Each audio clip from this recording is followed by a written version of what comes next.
like this.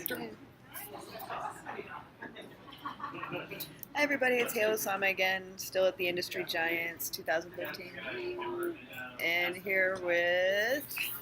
How's it going, everybody? I'm down here from your business. Oh, there we go. I'm Brett Briley. How's it going? I'm a 3D character artist in the freelance game industry and film, and right now I'm just kind of showing off some of my 3D prints that I did. From ZBrush into shipping into Onage to actually have them done. Taking care of 3D printing, shipping back out, and for people to make kits and create things from it. So. And could you show us maybe a couple of the things that you have here? Sure. This guy's the Clover bust. So basically, I did this character off of pretty much designing from lily pads and different things, flesh underneath of, so rhino skin, basically just some of the different flesh, going solid to soft, that kind of thing. Kind of four-armed alien, just kind of fun. This character, it's pretty much called Gorarachnid. It's basically just a gorilla slash spider. That's pretty much his own. So kind of like his head is sort of shaped like a spider body, but some predator influence, open jaws. I always like the open and unhinged jaw things. I think that's why I really like the Tremors monsters so much. And that's based on a lot of snakes can break their hinges and stuff. And I mean, a lot of stuff is off of nature. Yeah, Nature's cool.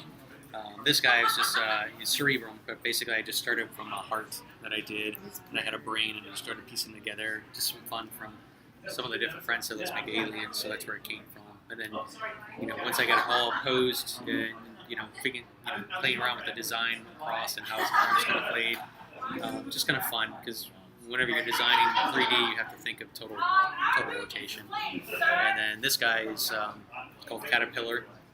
So he basically is just off of a jackal I did for a ZBrush beta, based on some like the praying mantis, some of the different things in nature again, and folds, and just trying to pay attention to the design in the back and so on. So, but it's definitely fun. And these have all been done in ZBrush, and then you 3D print them with like just a really high-end printer, and that's why you don't have to do any sanding to these. No, this is from an SLA printer. Basically, it's just a pool of liquid resin, and then the laser will hit over top of it, and then it just kind of comes out of the water, just like the sword of the stone from Excalibur. You just see the creation just kind of pop out of it. But it's like 0mm detail. I mean, so what you see in ZBrush is exactly what you get, unlike a lot of the over-the-counter printers like MakerBot and stuff. You see the degradation, you see the lines.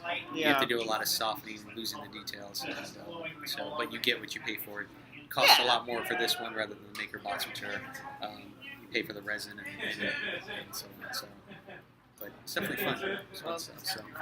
This is some fantastic stuff, and if you want to look some more up, you can find them at... I have a website, www.bbriley.com, B-R-I-L-E. So, and Spark is my nickname online too, so you can look that up.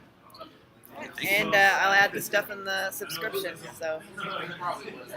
Thanks. Absolutely. I mean, it's really